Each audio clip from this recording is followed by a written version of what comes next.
Assalamualaikum warahmatullahi wabarakatuh. Perkenalkan, nama saya Nurul Afiana dari kelas 3K Manajemen UGJ. Di video kali ini saya akan membahas tentang ruang lingkup manajemen retail. Retail merupakan salah satu cara pemasaran produk yang meliputi semua aktivitas melibatkan penjualan barang secara langsung kepada konsumen akhir untuk penggunaan pribadi dan bukan bisnis. Nah, orang yang melakukan retail itu adalah pengecer. Pengecer ini akan membeli berbagai macam barang dan jasa dalam skala besar kepada produsen, baik secara langsung maupun tidak langsung, di mana produk tersebut akan dijual kembali oleh si pengecernya dalam jumlah kecil dengan keuntungan yang sudah ditetapkan.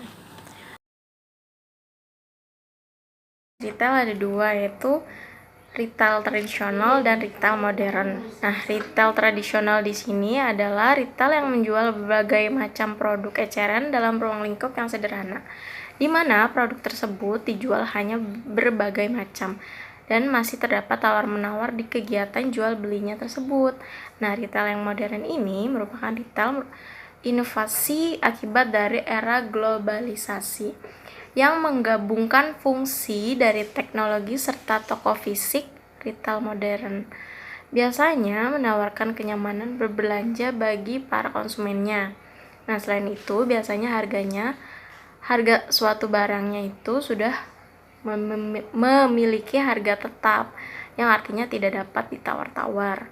Contohnya seperti Indomaret, Alfamaret, department store, Lazada, Shopee, dan lain-lain.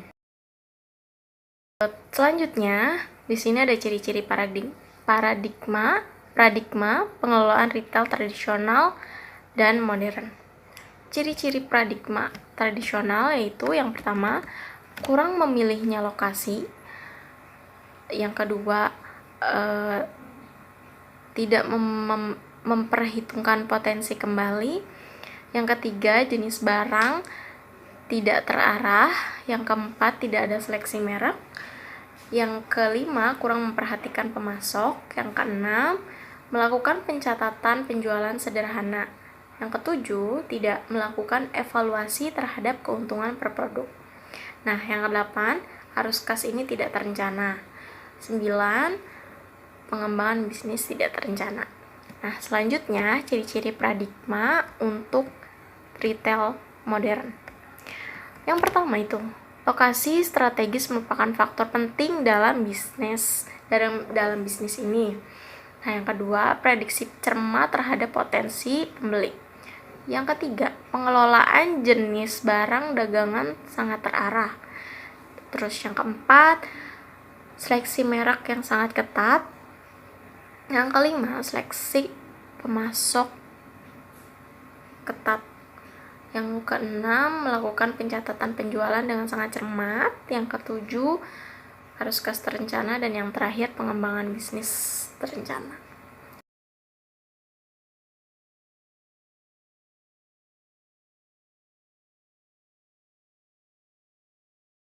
Selanjutnya ada fungsi-fungsi retail di sini.